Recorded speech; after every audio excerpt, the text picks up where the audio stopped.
نحمده ونصلي على رسوله الكريم اما بعد فاعوذ بالله من الشيطان الرجيم بسم الله الرحمن الرحيم رب اشرح لي صدري ويسر لي امري واحلل عقدة من لساني يفقهوا قولي۔ السلام علیکم ورحمۃ اللہ وبرکاتہ۔ اے اللہ، اے ہمارے رب، تیرے ہی لیے ہر قسم کی تعریف ہے جس سے کہ آسمان بھر جائیں، زمین بھر جائے اور جو کچھ ان دونوں کے درمیان ہے وہ سب بھی، اور اس کے بعد ہر وہ چیز جسے تو چاہے کہ وہ بھر جائے، یعنی تیری تعریف سے بھر جائے۔ اے وہ ذات جو تعریف اور بزرگی کے لائق ہے، جو تو عطا فرمائے اسے کوئی روکنے والا نہیں، اور جو تو روک دے اسے کوئی دینے والا نہیں، اور کسی صاحب حیثیت کو اس کی حیثیت تیرے ہاں کوئی فائدہ نہیں دے سکتی۔ اللہ سبحانہ تعالیٰ کی حمد و ثنا کے ساتھ دعا کا آغاز کرنا چاہیے، اور اللہ سبحانہ تعالیٰ کی کتنی حمد کرے، اتنی حمد کہ جس کو نہ گنا جا سکتا ہو اور نہ شمار کیا جا سکتا ہو۔ اللہ سبحانہ تعالیٰ ہی حمد کا، ثنا کا، تسبیح کا، تعریف کا، ذکر کا، بزرگی اور عظمت کا مستحق ہے۔ اور ثنا کا مطلب ہوتا ہے خوبصورتی کے ساتھ کسی کی تعریف کرنا، مدح کرنا، کسی کو خوبصورتی کے ساتھ متصف کرنا، اس کے اچھے اوصاف بیان کرنا، اور مجد کہتے ہیں عظمت اور انتہا درجے کا شرف۔ تو اللہ سبحانہ تعالیٰ جب کسی کو انعام دینے کا، کچھ عطیہ دینے کا ارادہ کر لیتا ہے تو اس کی مہربانی اور اس کے فضل اور اس کے رحمت کو کوئی روک نہیں سکتا، اور اگر وہ کسی سے اپنی نعمتیں روک لے تو پھر کوئی اور دے نہیں سکتا۔ ما یفتح اللہ للناس من رحمت فلا ممسک لها وما یمسک فلا مرسل له من بعدہ۔ اللہ جو رحمت لوگوں کے لیے کھول دے تو اسے کوئی بند کرنے والا نہیں، اور جس کو وہ بند کر دے تو اس کے بعد اسے کوئی بھیجنے والا نہیں۔ تو اس سے کیا پتہ چلتا ہے کہ ہر چیز کا مالک صرف ایک اکیلا اللہ ہی ہے، وہی سب کچھ کر سکتا ہے۔ لہٰذا اگر ہماری زندگی میں کوئی مشکل ہو، کوئی تکلیف ہو، کوئی پریشانی ہو تو ہمیں کس کی طرف رجوع کرنا چاہیے؟ سب سے پہلے کس کی یاد آنی چاہیے؟ سب سے پہلے کس کا ذکر کرنا چاہیے؟ ایک اللہ کا، کیونکہ سارے مسائل کا حل صرف اور صرف اسی کے پاس ہے۔ ہم عام طور پر دنیا میں جو ریسورسفل پرسنز ہوتے ہیں ان کی طرف رجوع کرتے ہیں۔ مثلاً اگر کسی کے پاس زیادہ دولت ہے، یا کسی کے پاس زیادہ علم ہے، یا کوئی نیکی یا تقوی ہے، تو ہم سمجھتے ہیں کہ یہ ہمارے مسائل حل کر دیں گے، حالانکہ ان میں سے کسی کے پاس کوئی بھی ایسی سخت نہیں کہ وہ کسی کے مسائل حل کر سکے۔ کسی کا ریسورسفل ہونا کسی کو فائدہ نہیں دے سکتا، بعض اوقات خود اس کو بھی فائدہ نہیں دیتا، بلکہ جب تک اللہ کی مرضی نہ ہو انسان اپنے ہی قوتوں سے بھی فائدہ نہیں اٹھا سکتا۔ آپ نے دیکھا ہوگا کتنے ہی ذہین لوگ ہوتے ہیں لیکن اپنی ذہانت کو ضائع کر دیتے ہیں، کتنے ہی علم والے ہوتے ہیں جو اپنے علم پر عمل نہیں کرتے، اپنے علم کو ضائع کر دیتے ہیں۔ کتنے ہی دولت مند ایسے ہوتے ہیں کہ جو اپنی بیماریوں کی وجہ سے، اپنی تکلیفوں کی وجہ سے اپنی دولت سے کوئی فائدہ نہیں اٹھا سکتے، نہ وہ مرضی کا کھا سکتے ہیں، نہ مرضی کا پہن سکتے ہیں، اور نہ مرضی سے کہیں جا سکتے ہیں، حالانکہ بے شمار دولت ان کے پاس ہوتی ہے لیکن وہ اس سے فائدہ نہیں اٹھا سکتے، کیونکہ جب تک اللہ کی مرضی نہ ہو، جب تک اللہ کی رضا نہ ہو، اللہ کی طرف سے اذن نہ ہو، کوئی کچھ بھی نہیں کر سکتا۔ آج ہم انشاءاللہ توحید پر رہنے اور شرک سے بچنے کی دعائیں سیکھیں گے، کیونکہ سب سے پہلا حق اللہ سبحانہ تعالیٰ کا حق ہے، اور سب سے پہلے جو چیز ہمیں آنی چاہیے، جو چیز ہمیں سیکھنی چاہیے وہ ہے توحید، اور اس کے لیے ہمیں دعائیں بھی کرنی چاہیے۔ ہم دیکھتے ہیں کہ ابراہیم علیہ السلام اور اسماعیل علیہ السلام دونوں نے جب کعبۃ اللہ کی تعمیر کر لی تو اس کے بعد جو دعا کی وہ کیا تھی؟ اے ہمارے رب، اور ہمیں اپنے لیے فرما بردار بنا، اور ہماری اولاد میں سے بھی ایک امت اپنے لیے فرما بردار بنا، اور ہمارے عبادت کے طریقے ہمیں دکھا، اور ہماری توبہ قبول فرما، بے شک تو ہی بہت توبہ قبول کرنے والا، نہایت رحم کرنے والا ہے۔ اسی طرح ابراہیم علیہ السلام نے خاص طور پر دعا کی کہ اے ہمارے رب، اس شہر کو امن والا بنا دے، اور مجھے اور میرے بیٹوں کو اس سے بچا لے کہ ہم بتوں کی عبادت کریں۔ انہوں نے اس چیز کا دعویٰ نہیں کیا کہ میں نے یہ گھر اللہ کی عبادت کے لیے بنایا، شرک اور شرک والوں کو چھوڑ کر آیا ہوں اور یہاں یہ گھر آباد کیا ہے، اب تو ہم شرک سے محفوظ ہو گئے، اور اب میں بھی اور میری اولاد بھی اپنے بل بوتے پہ ہم اب شرک نہیں۔ انہوں نے اپنے آپ پر بھی اعتماد نہیں کیا، انہوں نے یہ نہیں کہا چونکہ میں تو شرک سے بچنے کے لیے آگ میں بھی کود پڑا تو مجھ پہ شرک کہاں اثر کر سکتا ہے۔ نہیں، جب تک اللہ سبحانہ تعالیٰ نہیں بچاتا تو کوئی بھی نہیں بچ سکتا۔ لا حول ولا قوت الا باللہ۔ لہٰذا انہوں نے دعا کی کہ اللہ مجھے بھی بچا لے اور میرے بچوں کو بھی بچا لے کہ ہم بتوں کی عبادت کریں۔ یونس علیہ السلام جب مچھلی کے پیٹ میں گئے تو اس وقت انہوں نے کیا دعا کی؟ لا الہ الا انت سبحانک انی کنت من الظالمین۔ اللہ سبحانہ تعالیٰ کی توحید کا ذکر سب سے پہلے کیا، کیونکہ لا الہ الا اللہ سب سے افضل کلمہ ہے۔ لا الہ الا اللہ نجات کی کنجی ہے، جنت کی کنجی ہے۔ جس طرح نماز کی کنجی طہارت ہے، حج کی مفتاح یا حج کی کنجی جو ہے وہ احرام ہے، تو اسی طرح جنت میں جانے کے لیے لا الہ الا اللہ چاہیے۔ یہ سب سے افضل کلام ہے، اور اس لا الہ الا اللہ کا سیکھنا ہر ایک پر واجب ہے۔ یونس علیہ السلام نے کہا لا الہ الا انت سبحانک انی کنت من الظالمین، کہ تیرے سوا کوئی الہ نہیں، تو پاک ہے، بے شک میں ہی ظالموں میں سے ہوں۔ اور پھر وہ کلمہ جو تمام انبیاء نے حج کے موقع پر عرفہ میں پڑھا، وہ سب سے بہترین کلمہ جس کو قرار دیا گیا وہ ہے لا الہ الا اللہ وحدہ لا شریک لہ لہ الملک ولہ الحمد وہو علی کل شیء قدیر، کہ اللہ کے سوا کوئی معبود نہیں، وہ اکیلا ہے، ساری بادشاہت اسی کی ہے اور ساری تعریف بھی اسی کی ہے، اور وہ ہر چیز پر قادر ہے۔ جہاں ہمیں اپنی توحید کو خالص کرنے کے لیے ان کلمات کا ذکر کرنا چاہیے، وہاں دوسری طرف کفر اور شرک اور نفاق سے بچنے کی دعائیں بھی کرنی چاہیے۔ اللہم انی اعوذ بک من الکفر والفقر، اللہم انی اعوذ بک من عذاب القبر، لا الہ الا انت۔ اے اللہ میں کفر سے اور فقر سے تیری پناہ میں آتا ہوں، اے اللہ میں عذاب قبر سے تیری پناہ میں آتا ہوں، تیرے سوا کوئی معبود نہیں۔ اللہ اللہ ربی لا اشرک بہ شیئا، اللہ ہی میرا رب ہے، میں اس کے ساتھ کسی چیز کو شریک نہیں کرتا۔ اور پھر اللہم انی اعوذ بک ان اشرک بک وانا اعلم واستغفرک لما لا اعلم۔ اے اللہ میں تیری پناہ میں آتا ہوں اس بات سے کہ میں جان بوجھ کر تیرے ساتھ کسی کو شریک کروں، اور جو میں نہیں جانتا ہوں اس کے لیے تجھ سے مغفرت طلب کرتا ہوں۔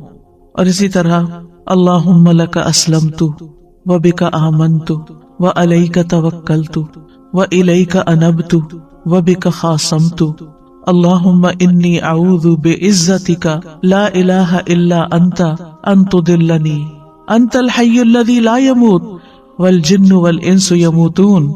اے اللہ میں نے تیری فرما برداری کی، میں تجھ پر ایمان لایا، تجھ پر توکل کیا، تیری طرف رجوع کیا، تیری ہی مدد سے لڑا۔ اے اللہ میں تیری عزت کے ذریعے اس بات سے پناہ مانگتا ہوں کہ تو مجھے گمراہ کرے۔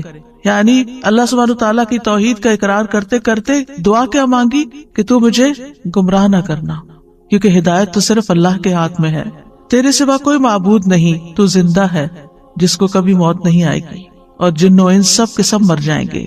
تو یہاں پر آپ دیکھیے کہ ایک طرف ہمیں توحید خالص حاصل کرنے کی دعائیں کرنی ہے اور اس کا اقرار کرنا ہے اور اظہار کرنا ہے۔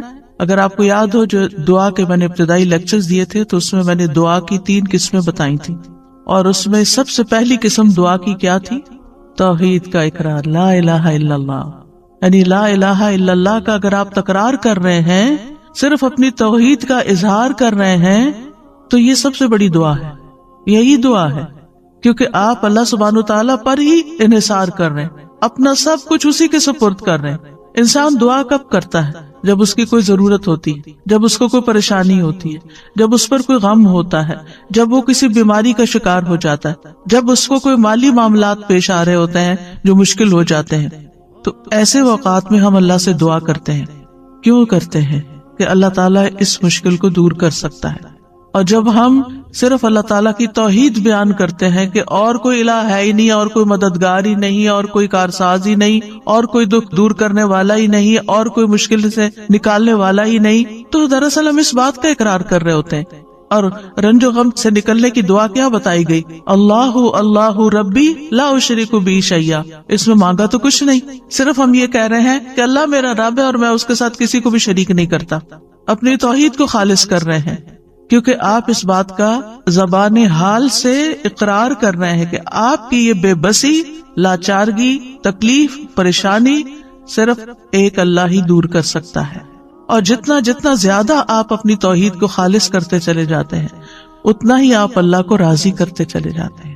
کیونکہ اللہ سبحانہ وتعالیٰ کو سب سے زیادہ جو چیز ناراض کرتی ہے وہ شرک ہے. شرک کیا ہے؟ ظلم عظیم ہے. اللہ سبحانہ وتعالیٰ سب چیزیں معاف کر دے گا لیکن شرک کو معاف نہیں کرے گا. تو پھر جب ہم لا الہ الا اللہ، لا الہ الا اللہ، لا الہ الا اللہ پڑھتے چلے جاتے تو دراصل کس چیز کی نفی کر رہے ہوتے ہیں؟ شرک کی نفی کر رہے ہوتے ہیں. کیونکہ اس میں ایک طرف لا الہ ہے کہ کوئی بھی الہ نہیں، میرے نزدیک کوئی بھی بڑا نہیں تجھ سے، کوئی بھی معبود نہیں، کوئی بھی عبادت کے لائق نہیں، کوئی بھی حاجت روا نہیں، کوئی بھی مشکل کشا نہیں الا اللہ، سوائے اللہ کے. ہر خیر کی کنجیاں اللہ ہی کے پاس ہیں، میں اسی کی طرف رجوع کرتا ہوں، اسی سے مدد طلب کرتا ہوں، وہی میرا اصل مددگار ہے. اور جتنا زیادہ دل کے ساتھ آپ اس کلمے کو پڑھیں گے اور پکاریں گے اور اپنی تکلیف میں آپ کچھ بھی نہیں کہتے سوائے اس کے کہ لا الہ الا اللہ، لا الہ الا اللہ، بیمار ہیں، دکھی ہیں، اور اس کے کہنے میں آپ دیکھیں اگر آپ کا منہ نہیں کھلتا تھا تب بھی آپ کی زبان اس کلمے کو ادا کر سکتی. یعنی آپ کو اسے بولنے کے لیے نہ اپنے ہونٹ ہلانے پڑتے نہ اپنے حلق کو تکلیف دینی پڑتی، کچھ بھی نہیں. لا الہ الا اللہ، لا الہ الا اللہ. اور آپ دیکھیں اگر آپ پریشان ہو، دکھ میں ہو، غم میں ہو، مسائل میں گھرے ہوئے ہو اور آپ کو کچھ سمجھ نہ آ رہی ہو تو بس صرف اتنا پڑھنا شروع کر دیں، لا الہ الا اللہ، اور شرک سے بیزاری کا اظہار شروع کر دیں. تو آپ دیکھیں گے کہ جو ہی آپ اپنی توحید کو خالص کریں گے آپ کے مسائل حل ہونا شروع ہو جائیں گے. کیونکہ آپ نے اپنا پورا توکل، اپنا بھروسہ، اپنا اعتماد اللہ پہ ظاہر کر دیا، اپنے سارے معاملات اللہ کے سپرد کر دیے. وہ سیدھا کرنے والا ہے. ہم سمجھتے ہیں کہ ہم مسائل کو حل کر سکتے ہیں، ہم الجھے ہوئے دھاگے سلجھا سکتے ہیں، نہیں، صرف اللہ ہی کر سکتا ہے. اور اس کے لیے علم ہونا بھی ضروری ہے، اس پر ایمان اور اعتماد ہونا بھی ضروری ہے، اس پر یقین ہونا ضروری ہے، اور اس کا پھر زبان سے اظہار اور اقرار بھی ضروری ہے. تو توحید یہی ہے کہ انسان اپنی صرف زبان سے نہیں، اپنے حال سے بھی صرف ایک اللہ کا اقرار کرے. اللہ سبحانہ وتعالیٰ نے ہمیں پیدا ہی اس لیے کیا ہے، وَمَا خَلَقْتُ الْجِنَّ وَالْإِنسَ إِلَّا لِيَعْبُدُونَ، کہ میں نے جنوں انسانوں کو نہیں پیدا کیا مگر اس لیے کہ وہ میری عبادت کریں، یعنی اللہ کے بن جائیں. یعنی سب سے زیادہ محبت بھی اس سے کریں، سب سے زیادہ تعظیم بھی اسی کی، سب سے زیادہ حق اسی کا، ہر چیز پر اسی کو ترجیح دینے والے ہوں. رسول اللہ صلی اللہ علیہ وسلم نے فرمایا ایمان کی 70 یا 60 سے اوپر کچھ شاخیں ہیں جن میں سب سے افضل لا الہ الا اللہ کہنا ہے. اور جب لا الہ الا اللہ انسان کہتا ہے تو ہر چیز کی نفی کر دیتا ہے، چاہے وہ انسان ہو، چاہے وہ جن ہو، چاہے وہ فرشتے ہوں، چاہے وہ حیوانات ہوں، چاہے وہ نباتات ہوں، چاہے وہ پہاڑ اور جمادات ہوں، کوئی بھی، سب کی نفی. ان میں سے کوئی ایک بھی معبود نہیں. کیونکہ جن قوموں نے شرک کیا انہوں نے کبھی انسانوں کو اپنا الہ بنا لیا، جیسے فرعون نے کہا تھا انا ربکم الاعلی، میں تمہارا سب سے بڑا رب ہوں. یہ تکبر کی انتہا ہے. تو لوگوں نے اس کو کیا مانا ہوا تھا؟ وہ کہتا ہے کیا تم میرے علاوہ کسی الہ کو جانتے ہو؟ میں ہی تمہارا الہ ہوں. تو لوگوں نے بھی اس کو الہ مان لیا. تو بہت سے جو قوموں نے شرک کیا انہوں نے انسانوں کو واقعی اپنا معبود بنا لیا اور ان کے آگے وہ جھکے بھی. بدھا کو کیا سمجھتے ہیں لوگ؟ عیسیٰ علیہ السلام کو کیا بنا لیا؟ اللہ کے بیٹے کے علاوہ الہ بھی بنا دیا. تو نیک لوگوں کو لوگوں نے اپنا الہ بنا لیا. مسلمانوں کے اندر بھی آپ دیکھیں کہ کسی درجے میں بزرگوں کی، نیک لوگوں کی، تقوی والوں کی ایک خاص ایسی عقیدت ہوتی ہے جو انہیں نعوذ باللہ اللہ کے مقام یا اس کے برابر کر دیتی ہے کہ یہی ہمارے سب کچھ ہے، یہی ہمیں سب کچھ دیں گے، انہی کی وجہ سے ہی سب کچھ ہے. یہی تو شرک ہے. اللہ سبحانہ تعالیٰ کو کسی کی ضرورت ہے؟ کسی کی بھی ضرورت نہیں ہے. کوئی ساری زندگی بھی سجدے میں پڑا رہے تو اللہ کا حق ادا نہیں کر سکتا، ایک نعمت کا حق ادا نہیں کر سکتا.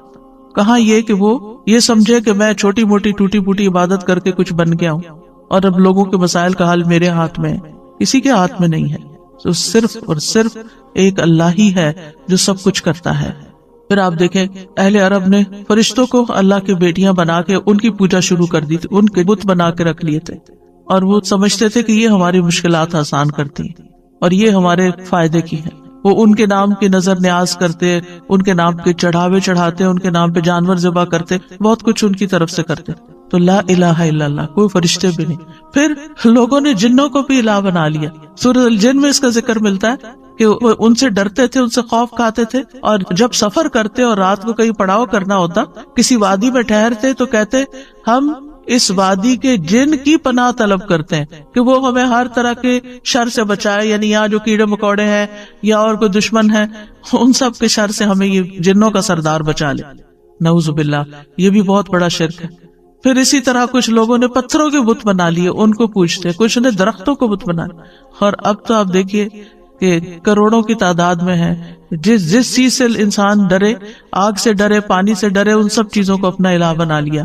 اسلام ایک واحد ایسا دین ہے کہ جس میں سب سے زیادہ جس چیز کی امپورٹنس ہے اور جس کے بغیر کوئی مسلمان ہی نہیں ہوتا، وہ ہے یہ کلمہ لا الہ الا اللہ، کہ ہم ہر ایک کی نفی کرتے ہیں، سب کو نگیٹ کرتے ہیں اور صرف اللہ سبحانہ تعالیٰ کو ہی اپنا الہ اور معبود سمجھتے ہیں. اور پھر توحید کا جو لفظ ہے یہ وحد یوحد سے ہے، جس کا معنی ہوتا ہے کسی چیز کو ایک بنانا. اسی سے اللہ تعالیٰ کی صفات ہیں الواحد الاحد. اور پھر اللہ تعالیٰ کو ایک ماننا اس کی ذات میں، اس کی صفات میں، یعنی اس کی ذات میں بھی کوئی شریک نہیں اور اس کی صفات میں بھی کوئی شریک نہیں. اس کی الوہیت میں یعنی اس کے الہ ہونے میں، اس کی ربوبیت میں رب ہونے میں، اس کے تمام اسماء و صفات میں وہ یکتا ہے. لیس کمثلہ شیء، کوئی چیز اس جیسی نہیں. وہو السمیع البصیر. امام ابن قیم توحید کی تعریف یوں بیان کرتے ہیں، توحید صرف بندے کے اس اقرار کو نہیں کہتے کہ اللہ کے سوا کوئی خالق نہیں، اور یہ کہ اللہ ہر چیز کا رب اور اس کا بادشاہ ہے، جیسا کہ بتوں کی پرستش کرنے والے اس کا اقرار کرتے ہیں لیکن پھر بھی وہ مشرک ہیں. یعنی اللہ کو ایک ماننا اس معنی میں کہ وہی خالق ہے، وہی مالک اور رب ہے، بادشاہ ہے، لیکن ساتھ یہ دیویاں بھی ہیں، تو یہ بھی شرک ہو جاتا ہے. یعنی کچھ لوگ اللہ تعالیٰ کی کچھ صفات میں اس کو ایک مانتے ہیں اور باقی میں دوسروں کو بھی شریک کر دیتے ہیں. وہ کہتے ہیں، اور بڑی خوبصورت تعریف ہے یہ توحید کی اور ہمیں سمجھنی چاہیے اچھی طرح، کہ توحید اللہ کی محبت، اس کے سامنے جھک جانے، اس کے دروازے پر عاجزی اور انکساری کرنے، اس کی اطاعت میں کمال فرما برداری کرنے، اس کی عبادت میں کمال اخلاص اختیار کرنے، اور اپنے تمام اقوال اور افعال میں اس کے بلند چہرے اور رضا کا ارادہ کرنے پر مشتمل ہے. اسی کے لیے روک لینے، اسی کے لیے عطا کرنے، اسی کے لیے محبت کرنے اور اسی کے لیے نفرت کرنے پر مشتمل ہے. یہ ہے توحید. یعنی توحید میں صرف اتنا کافی نہیں کہ ہم کہیں کہ ہم پتھروں کے بتوں کو یا انسان اور جنات اور ان کو نہیں مانتے، بلکہ اس کے ساتھ ساتھ یعنی محبت بھی سب سے بڑھ کر اللہ سے، والذین آمنوا اشد حبا للہ. سجدہ بھی صرف اسی کے لیے، کسی اور کے لیے نہیں، کسی اور کے آگے نہیں جھکنا. عاجزی اور انکساری کی انتہا صرف اسی کے لیے. اطاعت میں کمال فرما برداری اسی کی. عبادت میں اخلاص اسی کے لیے. اور پھر ہم جو باتیں کریں، اقوال افعال، ہمارے جو بھی کام ہیں، صرف اللہ کو راضی اور خوش کرنے کے لیے کریں. اس کا مقصد یہ نہ ہو کہ لوگ ہم سے خوش ہو جائیں، لوگ ہم سے راضی ہو جائیں تاکہ وہ ہمیں کچھ فائدے پہنچا سکیں. یعنی لوگوں کی خوشامد کرنا، لوگوں کی تعریف اس لیے کرنا تاکہ ان سے ہمیں کچھ بینیفٹس مل جائیں. نہیں، جب کسی کو یہ پتا چلتا ہے کہ کوئی اس کی تعریف کسی مقصد کے لیے کر رہا ہے تو کیسا لگتا ہے. یعنی آپ اپنے آپ کو رکھ کے دیکھیں، اگر آپ کو یہ پتا چلے کہ سامنے والا کسی مقصد مطلب کے لیے میری تعریف کر رہا ہے تو آپ کو وہ تعریف کیسے لگے گی؟ گھن آئے گی، بہت بری لگے گی، بیزار ہوں گے آپ اس سے. اس لیے ہمارے دین نے ہمیں اس سے بھی روکا ہے کہ لوگوں کی تعریف یا لوگوں کے ساتھ خیر خواہی یا اچھا اخلاق، ایون جو اسمائل کرنا ہے، یہ سب چیزیں بھی اللہ کے لیے کرو. اس لیے نہیں کرو کہ آپ کو ان سے کوئی فائدہ مل جائے. یعنی وہ بہت سے طریقے بتائے ہوئے ہوتے ہیں کہ آپ یہ اور یہ کام کریں تو پھر آپ کو لوگوں کی محبت حاصل ہو جائے گی. محبت تو اللہ ڈالتا ہے دلوں میں. آپ 100 چیزیں کر لیں، نئی محبت کسی کی لے سکتے، آپ محبت خرید نہیں سکتے. آپ جتنی چاہے کسی کی خدمت کر لیں، جتنی چاہیں کسی کی چاکری کر لیں، لیکن آپ اس کی محبت نہیں لے سکتے جب تک کہ اللہ آپ کے لیے اس کے دل میں محبت نہ ڈالے. ان الذین آمنوا وعملوا الصالحات سیجعل لهم الرحمن ودا، جو اللہ کی طرف رجوع کر لیتے ہیں نا، اللہ کے بن جاتے ہیں، ایمان لے آتے ہیں، نیک عمل کرنے لگتے ہیں، ضرور رحمان لوگوں کے دلوں میں ان کی محبت پیدا کر دے گا۔ آپ اللہ کے بن جائیں، مخلوق آپ سے محبت خود ہی کرنے لگے گی۔ بندوں سے محبت کسی مطلب مقصد کے لیے نہ کریں۔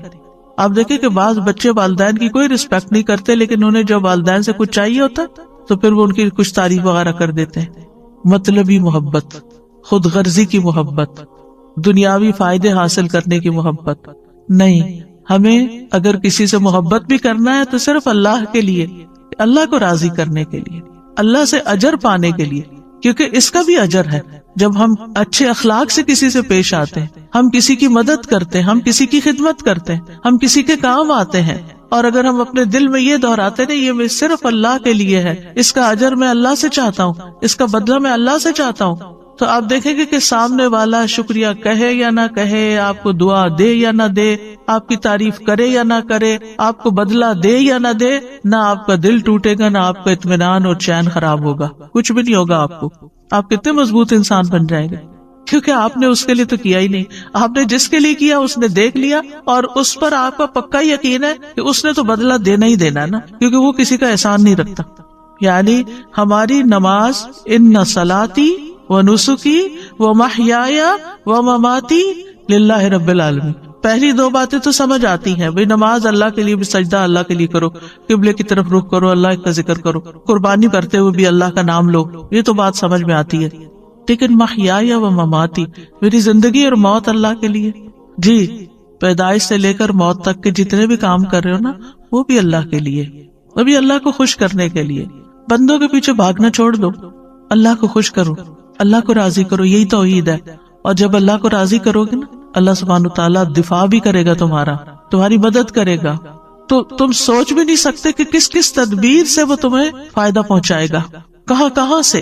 یعنی بعض اوقات ہم کسی چیز کی ضرورت مند ہوتے ہیں، ویسے کوئی بیماری آ گئی ہے، کوئی مصیبت اور تکلیف آ گئی ہے، ہم اس کے لیے دعائیں کر رہے ہوتے ہیں، پھر ہمیں شفا ہو جاتی ہے، ہم سوچتے ہیں یہ ہم نے دعائیں کی تھی نا، وہ میری دعا قبول ہو گئی، پھر اپنے کو کریڈٹ دے رہے ہوتے ہیں، میری دعا سے، آپ کی دعا سے یہ ہوا۔ یہ کتنا عام جملہ ہے، آپ کی دعا سے یہ فلاں کام ہو گیا۔ آپ کو کس نے بتایا کہ اس نے واقعی اتنی اچھی دعا کی، اور واقعی دعا کی بھی ہے یا نہیں کی؟ یہ ہم نے ایک تکیہ کلام بنا لی، آپ کی دعاؤں سے یہ سب کچھ ہو گیا، اگلے کو پتہ بھی نہیں ہوتا کون سی دعائیں، اللہ کی رحمت سے۔ اور یہ ہو سکتا ہے کہ آپ کی دعا، میری دعا، اس کی دعا، اس کی دعا، اس سے ہی کچھ ہوا ہو، کہ ہمارے پاس کوئی گارنٹی نہیں، ہمارے پاس کوئی یقینی علم نہیں ہے، ہمیں کہاں سے پتا چلا؟ بات یہ ہے کہ آپ دعا کی بات کریں، آپ کو نہیں معلوم، ہو سکتا ہے آپ نے کسی ایسے وقت میں کسی شدید بھوکے کو کھانا کھلایا ہو اور آپ کھلا کے بھول چکے ہوں، اور اللہ نے آپ کی وہ نیکی لکھ لی، اور اس وقت جب آپ شدید تکلیف میں تھے تو اس نیکی کا بدلہ آج آپ کو یوں ملا کہ آپ صحت مند ہو گئے۔ اللہ تعالیٰ جس طریقے سے مدد کرتا ہے بندوں کی، وہ آپ اپنی طرف سے خانوں میں مت بانٹے، اللہ نے یہ کر دیا، اللہ تعالیٰ یہ کر، اللہ کے بارے میں وہ باتیں کیوں کہتے ہو جن کا تمہیں علم ہی نہیں؟ یعنی یہ شرک سے بھی بڑی برائی ہے، وَأَن تَقُولُوا عَلَى اللَّهِ مَا لَا تَعْلَمُونَ، کہ تم اللہ کے بارے میں وہ باتیں کرو جن کا تمہیں علم ہی نہیں، تم جانتے بھی نہیں، اپنے پاس سے ہی اللہ کے ذمے لگا رہے ہو چیز۔ اللہ تعالیٰ سے حسن ظن رکھنا چاہیے، لیکن ہماری ساری زندگی میں توحید ہونی چاہیے، یعنی ہم چاہے نماز پڑھیں، چاہے روزہ رکھیں، اللہ تعالیٰ اسی لیے تو اس کی جزا خود دے گا کہ روزہ اللہ کے لیے ہوتا ہے، یعنی صرف اللہ ہی جانتا ہے کہ ہم نے روزہ رکھا یا نہیں، تو وہی اس کی جزا دے گا۔ اسی طرح وَأَتِمُّ الْحَجَّ وَالْعُمْرَةَ لِلَّهِ، حج اور عمرہ بھی صرف اللہ کے لیے کرو، اور باقی محیا و مماتی میں سب کچھ کور ہو جاتا ہے۔ بندوں کی خدمت، بندوں کے ساتھ حسن سلوک، ان کے برے رویے کے باوجود ان کے ساتھ احسان کا معاملہ کرنا، یہ آپ ایسے تھوڑی کر سکتے ہیں۔ کتنے ہی لوگ ہیں جو کسی کو معاف نہیں کر سکتے، اللہ اکبر، ایسے سنگ دل ہوتے ہیں۔ ٹھیک ہے، لوگوں کی بڑی بڑی زیادتیاں ہوتی ہیں، لیکن اسوہ حسنہ کیا کہتا ہے؟ نبی صلی اللہ علیہ وسلم کی سنت کیا کہتی؟ اگر وہ لوگوں کو معاف نہ کرتے تو کیا ایسے دین پھیلتا؟ انہوں نے معاف کیا، کس کے لیے؟ اللہ کے۔ صبر کیا، کس کے لیے؟ وَلِرَبِّكَ فَاصْبِرْ۔ جب ہم کہتے ہیں نا صبر نہیں ہوتا، نہیں، اگر آپ اللہ کی خاطر کریں گے تو وہ صبر بھی ہو جائے گا، اللہ کی خاطر کریں گے تو شکر بھی ہو جائے گا، اللہ کی خاطر کریں گے ہر بڑے سے بڑا، مشکل سے مشکل کام اللہ کے لیے آپ کر سکتے ہیں، کیونکہ آپ کہتے ہیں میں اللہ کے لیے کر رہا ہوں۔ ہم بندوں کے سامنے سٹبن ہو جاتے ہیں، ضدی ہو جاتے ہیں، ان کے ساتھ مقابلے پہ اتر آتے ہیں کیونکہ انہوں نے ہمارے ساتھ یہ کیا تو ہم ان کو ایسے مزہ چکھائیں گے، یہ ساری چیزیں. لیکن اللہ سبحانہ وتعالیٰ کے ساتھ ہمارا معاملہ عاجزی اور انکساری کا، ہم اللہ کی خاطر ٹوٹ سکتے ہیں. اللہ کی خاطر اگر ہماری کوئی عزت نہیں کرتا تو ہم اس کو برداشت کر سکتے ہیں، کیونکہ عزت تو ساری اللہ کے لیے ہے. تو عزو من تشاء و تذل من تشاء، تو جسے چاہتا ہے عزت دیتا ہے، تو جسے چاہتا ہے ذلت دیتا ہے. بیدک الخیر انک علی کل شیء قدیر. تو اس لیے چھوٹے سے چھوٹا کام، کسی سے سلام کرنا، ہاتھ ملانا، اسمائل کرنا، گلے لگانا، کسی کی کو مدد کرنا، خدمت کرنا، کسی کے کام آنا، کسی کو کوئی مشورہ دینا، کسی کا غم بانٹ لینا، کسی وحشت زدہ دل کو انس فراہم کرنا، کسی کے سوال کا جواب دے دینا، کسی کو کوئی مشورہ دے کے اس کی مدد کر دینا، کسی کی کوئی مالی مدد کر دینا، کسی کو کھلا دینا، پلا دینا، کچھ بھی ہو صرف اللہ کے لیے. محیای و مماتی، شروع سے لے کے آخر صرف اللہ کے لیے. انما نطعمکم لوجہ اللہ لا نرید منکم جزاء ولا شکورا. ہمیں آپ سے بدلہ بھی نہیں چاہیے اس کے عوض، اور شکریہ بھی نہیں چاہیے. بات ہی ختم ہو گئی، کتنے جھنجٹ ختم ہو گئے، کیونکہ ہم اسی شش و پن میں پڑے رہتے ہیں. فلاں نے ہمارے ساتھ یہ احسان کیا تو اب ہمیں کیا کر. لوگ احسان کو بھی ایک بوجھ لے کے بیٹھ جاتے ہیں، اور زندگی میں لوگوں کو ہی پلیز کرتے کرتے زندگی بیت جاتی. اگر ہر شخص کے اندر یہ توحید آ جائے، یہ اخلاص آ جائے کہ جو کرنا ہے اللہ کے لیے کرنا ہے، اور اس کا صلہ اور اس کا بدلہ اور اس کا اجر اللہ سے توقع رکھنی ہے، تو آپ جب اللہ کے لیے سب کچھ کریں گے تو آپ کے نیک اعمال میں تیزی آ جائے گی، کیونکہ آپ بہت سارے بوجھ سے نکل جائیں گے. اللہ تعالیٰ سے کنیکشن ہو جائے گا. آپ کو پرواہ نہیں رہے گی لوگوں کی کہ لوگ آپ سے خوش ہیں یا ناراض ہیں. آپ نہیں ناراض کریں گے ان کو، لیکن اگر آپ کے احسان کے باوجود وہ ماننے کو ہی نہیں تیار، معاملہ اللہ پہ چھوڑ دینا. اچھا، بعض وقت یہ ہوتا ہے ہم سمجھتے ہیں اس کا معاملہ میرے ساتھ ہے، یہ میری وجہ سے ایسے ہو رہا ہے، میری کوئی غلطی ہے تو اس کا موڈ آف ہے، یا یہ میری وجہ سے یہ سب خرابی کر رہا ہے. آپ کو نہیں پتا اللہ نے اس کو کسی اور طرح سزا دی ہوئی ہے کہ وہ اپنے ٹارچر سے نہیں نکل پاتا، کہ کسی کو معاف نہیں کر سکتا، یا نارمل انسان کی طرح زندگی نہیں بسر کر سکتا. وہ پتہ نہیں اپنے کس گناہ میں پکڑا ہوا ہے، اور آپ سارا کچھ اپنے اوپر لیے جا رہے ہیں. آپ کیوں اپنے اوپر لے رہے ہیں سارا بوجھ؟ آپ اللہ کی طرف رجوع کریں، اللہ کی طرف منہ پھیر لیں، اس کی طرف توجہ کر لیں، اور لوگوں کو سمجھانے کے بعد ان کے حال پر چھوڑ دیں. وہ جانے اور ان کا رب جانے وہ کیا کرتے ہیں اور کیا نہیں. آپ رسپانسیبل نہیں. اگر آپ نے کسی کا دل نہیں دکھایا، آپ نے کسی کے ساتھ ظلم اور زیادتی نہیں کی، آپ نے اپنے فرائض پورے کر دیے، آپ نے اپنی ذمہ داریاں نبھا دی، پھر اس کے بعد کوئی اس کو اکنالج کرتا ہے یا نہیں، ایکسپٹ کرتا ہے یا نہیں، اس کی پرواہ نہیں ہونی چاہیے. اس سے اوپر اٹھ جانا چاہیے. جتنا اس سے باہر نکلیں گے نا، اتنی توحید خالص ہوگی. توحید جو ہے یہ غموں سے نجات دلانے والی ہے، مشکلات سے بچانے والی ہے. تو توحید کا مطلب یہ نہیں کہ اللہ کو صرف خالق و مالک سمجھ کر بس چھوڑ دیا جائے، وہ خالق ہے وہ مالک نہیں. زندگی کے ہر لمحے میں اللہ کے ساتھ تعلق، ہر چیز اللہ کے لیے، ساری فرما برداری اسی کی، ہر قول ہر فعل اس کی رضا کی خاطر، اسی کے لیے روک لینا، کیونکہ بعض اوقات روکنا بھی پڑتا ہے کسی چیز کو، اور اسی کے لیے دینا کسی کو، اسی کے لیے محبت اور اسی کے لیے نفرت. توحید کے جو کچھ اور نام رکھے گئے ہیں نا، کتابوں میں ملتے ہیں، اس لیے ان کی تھوڑی سی وضاحت کر دیتی ہوں کہ ذرا مشکل ٹرمز ہوتی ہیں تو مطلب کیا ہے ان کا. ایک ہوتی ہے توحید الوہیت. الوہیت کا لفظ الہ سے نکلا ہے. اس کا مطلب یہ ہوتا ہے کہ اللہ کی ایسی عبادت کی جائے جس میں محبت اور تعظیم ہو. ولیہ کا مطلب ہوتا ہے یعنی کسی سے محبت کرنا نا، تو محبت اور تعظیم کے ساتھ عبادت کی جائے. اس کا نام توحید عبودیت بھی رکھا گیا ہے کہ وہ انسان ان چیزوں کو ادا کر کے اللہ کی عبادت کرتا ہے جس کا اللہ نے حکم دیا ہے، اور ان چیزوں سے بچنے کے ساتھ اللہ کی عبادت کرتا ہے جن سے اللہ نے منع کیا ہے. اسی طرح توحید طلب، توحید ارادہ بھی اس کا نام رکھا گیا ہے. توحید قصد، قصد کا مطلب ہوتا ہے ارادہ، کیونکہ بندہ صرف اللہ سبحانہ تعالیٰ کے چہرے کو ہی چاہتا ہے، اسی کا قصد کرتا ہے، دین کو اللہ کے لیے خالص کرتے ہوئے اس کی عبادت کرتا ہے. تو ایک ہے توحید الوہیت، دوسری ہے توحید ربوبیت. یہ ماننا کہ اللہ ہی خالق مالک مدبر ہے، رازق ہے، زندہ کرنے والا ہے، موت دینے والا ہے، یہ سارے معنی اس میں آ جاتے ہیں. اور تیسری ہے توحید اسماء و صفات، کہ جس میں اللہ تعالیٰ کے نام اور اللہ تعالیٰ کی صفات میں کسی اور کو اس کا شریک نہ کرنا.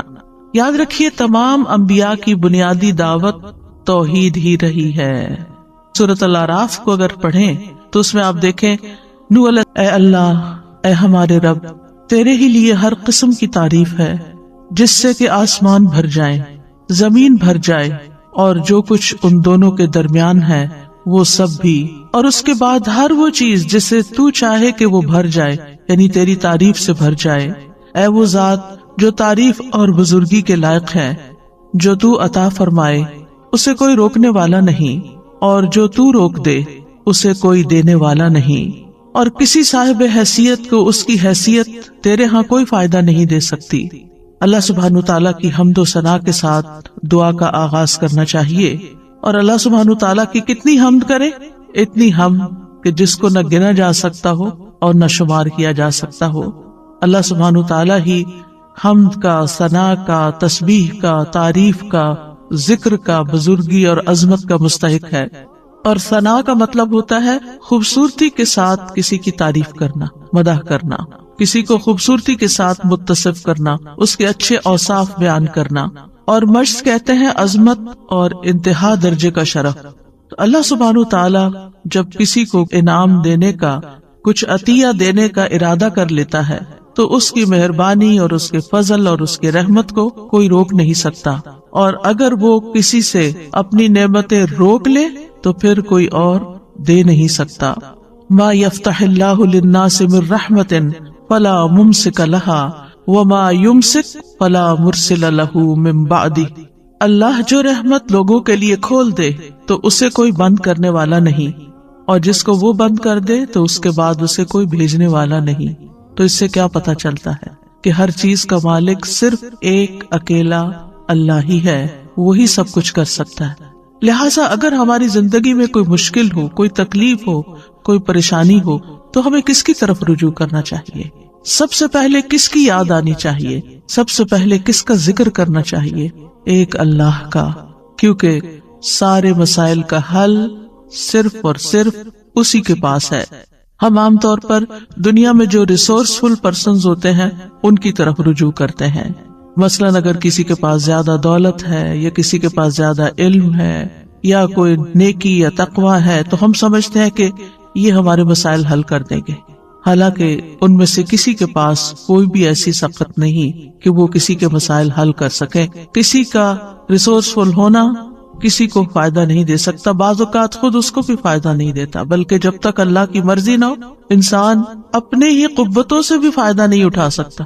آپ نے دیکھا ہوگا کتنے ہی ذہین لوگ ہوتے ہیں لیکن اپنی ذہانت کو ضائع کر دیتے ہیں، کتنے ہی علم والے ہوتے ہیں جو اپنے علم پر عمل نہیں کرتے، اپنے علم کو ضائع کر دیتے ہیں، کتنے ہی دولت مند ایسے ہوتے ہیں کہ جو اپنی بیماریوں کی وجہ سے، اپنی تکلیفوں کی وجہ سے اپنی دولت سے کوئی فائدہ نہیں اٹھا سکتے، نہ وہ مرضی کا کھا سکتے ہیں، نہ مرضی کا پہن سکتے ہیں، اور نہ مرضی سے کہیں جا سکتے ہیں، حالانکہ بے شمار دولت ان کے پاس ہوتی ہے لیکن وہ اس سے فائدہ نہیں اٹھا سکتے، کیونکہ جب تک اللہ کی مرضی نہ ہو، جب تک اللہ کی رضا نہ ہو، اللہ کی طرف سے اذن نہ ہو، کوئی کچھ بھی نہیں کر سکتا۔ آج ہم انشاءاللہ توحید پر رہنے اور شرک سے بچنے کی دعائیں سیکھیں گے، کیونکہ سب سے پہلا حق اللہ سبحانہ وتعالیٰ کا حق ہے، اور سب سے پہلے جو چیز ہمیں آنی چاہیے، جو چیز ہمیں سیکھنی چاہیے وہ ہے توحید، اور اس کے لیے ہمیں دعائیں بھی کرنی چاہیے۔ ہم دیکھتے ہیں کہ ابراہیم علیہ السلام اور اسماعیل علیہ السلام دونوں نے جب کعبۃ اللہ کی تعمیر کر لی تو اس کے بعد جو دعا کی وہ کیا تھی؟ اے ہمارے رب، اور ہمیں اپنے لیے فرما بردار بنا، اور ہماری اولاد میں سے بھی ایک امت اپنے لیے فرما بردار بنا، اور ہمارے عبادت کے طریقے ہمیں دکھا، اور ہماری توبہ قبول فرما، بے شک تو ہی بہت توبہ قبول کرنے والا، نہایت رحم کرنے والا ہے۔ اسی طرح ابراہیم علیہ السلام نے خاص طور پر دعا کی کہ اے ہمارے رب، اس شہر کو امن والا بنا دے، اور مجھے اور میرے بیٹوں کو اس سے بچا لے کہ ہم بتوں کی عبادت کریں۔ انہوں نے اس چیز کا دعویٰ نہیں کیا کہ میں نے یہ گھر اللہ کی عبادت کے لیے بنایا، شرک اور شرک والوں کو چھوڑ کر آیا ہوں اور یہاں یہ گھر آباد کیا ہے، اب تو ہم شرک سے محفوظ ہو گئے، اور اب میں بھی اور میری اولاد بھی اپنے بل بوتے پہ ہم اب شرک نہیں۔ انہوں نے اپنے آپ پر بھی اعتماد نہیں کیا، انہوں نے یہ نہیں کہا چونکہ میں تو شرک سے بچنے کے لیے آگ میں بھی کود پڑا تو مجھ پہ شرک کہاں اثر کر سکتا ہے. نہیں، جب تک اللہ سبحانہ تعالیٰ نہیں بچاتا تو کوئی بھی نہیں بچ سکتا. لا حول ولا قوت الا باللہ.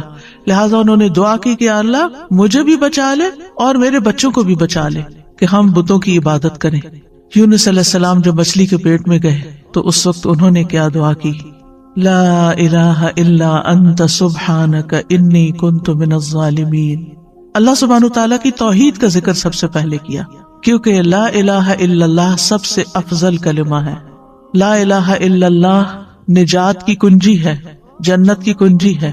جس طرح نماز کی کنجی طہارت ہے، حج کی مفتاح یا حج کی کنجی جو ہے وہ احرام ہے، تو اسی طرح جنت میں جانے کے لیے لا الہ الا اللہ چاہیے. یہ سب سے افضل کلام ہے، اور اس لا الہ الا اللہ کا سیکھنا ہر ایک پر واجب ہے. یونس علیہ السلام نے کہا لا الہ الا انت سبحانک انی کنت من الظالمین، کہ تیرے سوا کوئی الہ نہیں، تو پاک ہے، بے شک میں ہی ظالموں میں سے ہوں.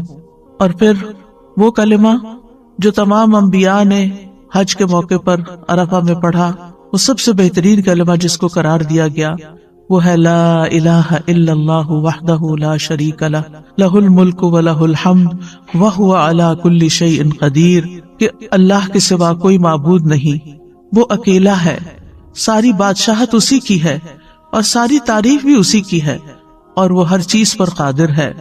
جہاں ہمیں اپنی توحید کو خالص کرنے کے لیے ان کلمات کا ذکر کرنا چاہیے، وہاں دوسری طرف کفر اور شرک اور نفاق سے بچنے کی دعائیں بھی کرنی چاہیے.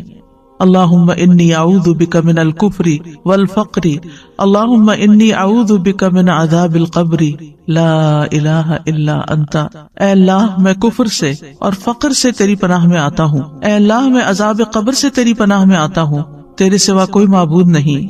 اللہ اللہ ربی لا اشرک بہ شیئا، اللہ ہی میرا رب ہے، میں اس کے ساتھ کسی چیز کو شریک نہیں کرتا. اور پھر اللہم انی اعوذ بک ان اشرک بک وانا اعلم واستغفرک لما لا اعلم. اے اللہ میں تیری پناہ میں آتا ہوں اس بات سے کہ میں جان بوجھ کر تیرے ساتھ کسی کو شریک کروں، اور جو میں نہیں جانتا ہوں اس کے لیے تجھ سے مغفرت طلب کرتا ہوں. اور اسی طرح اللہم لک اسلمت وبک آمنت وعلیک توکلت والیک انبت وبک خاصمت. اللہم انی اعوذ بعزتک لا الہ الا انت ان تضلنی، انت الحی الذی لا یموت والجن والانس یموتون. اے اللہ میں نے تیری فرما برداری کی، میں تجھ پر ایمان لایا، تجھ پر توکل کیا، تیری طرف رجوع کیا، تیری ہی مدد سے لڑا. اے اللہ میں تیری عزت کے ذریعے اس بات سے پناہ مانگتا ہوں کہ تو مجھے گمراہ کرے. یعنی اللہ سبحانہ تعالیٰ کی توحید کا اقرار کرتے کرتے دعا کیا مانگی کہ تو مجھے گمراہ نہ کرنا، کیونکہ ہدایت تو صرف اللہ کے ہاتھ میں ہے. تیرے سوا کوئی معبود نہیں، تو زندہ ہے جس کو کبھی موت نہیں آئے گی، اور جن و انس سب کے سب مر جائیں گے. تو یہاں پر آپ دیکھیے کہ ایک طرف ہمیں توحید خالص حاصل کرنے کی دعائیں کرنی ہے اور اس کا اقرار کرنا ہے اور اظہار کرنا ہے. اگر آپ کو یاد ہو جو دعا کے میں نے ابتدائی لیکچرز دیے تھے تو اس میں نے دعا کی 3 قسمیں بتائی تھی، اور اس میں سب سے پہلی قسم دعا کی کیا تھی؟ توحید کا اقرار، لا الہ الا اللہ. یعنی لا الہ الا اللہ کا اگر آپ تکرار کر رہے ہیں، صرف اپنی توحید کا اظہار کر رہے ہیں، تو یہ سب سے بڑی دعا ہے. یہی دعا ہے کیونکہ آپ اللہ سبحانہ تعالیٰ پر ہی انحصار کر رہے ہیں، اپنا سب کچھ اسی کے سپرد کر رہے ہیں. انسان دعا کب کرتا ہے؟ جب اس کی کوئی ضرورت ہوتی ہے، جب اس کو کوئی پریشانی ہوتی ہے، جب اس پر کوئی غم ہوتا ہے، جب وہ کسی بیماری کا شکار ہو جاتا ہے، جب اس کو کوئی مالی معاملات پیش آ رہے ہوتے ہیں جو مشکل ہو جاتے ہیں. تو ایسے اوقات میں ہم اللہ سے دعا کرتے ہیں. کیوں کرتے ہیں؟ کہ اللہ تعالیٰ اس مشکل کو دور کر سکتا ہے. اور جب ہم صرف اللہ تعالیٰ کی توحید بیان کرتے ہیں کہ اور کوئی الہ ہے ہی نہیں، اور کوئی مددگار ہی نہیں، اور کوئی کارساز ہی نہیں، اور کوئی دکھ دور کرنے والا ہی نہیں، اور کوئی مشکل سے نکالنے والا ہی نہیں، تو دراصل ہم اس بات کا اقرار کر رہے ہوتے ہیں. اور رنج و غم سے نکلنے کی دعا کیا بتائی گئی؟ اللہ اللہ ربی لا اشرک بہ شیئا. اس میں مانگا تو کچھ نہیں، صرف ہم یہ کہہ رہے ہیں کہ اللہ میرا رب ہے اور میں اس کے ساتھ کسی کو بھی شریک نہیں کرتا. اپنی توحید کو خالص کر رہے ہیں کیونکہ آپ اس بات کا زبان حال سے اقرار کر رہے ہیں کہ آپ کی یہ بے بسی، لاچارگی، تکلیف، پریشانی صرف ایک اللہ ہی دور کر سکتا ہے. اور جتنا جتنا زیادہ آپ اپنی توحید کو خالص کرتے چلے جاتے ہیں اتنا ہی آپ اللہ کو راضی کرتے چلے جاتے ہیں، کیونکہ اللہ سبحانہ تعالیٰ کو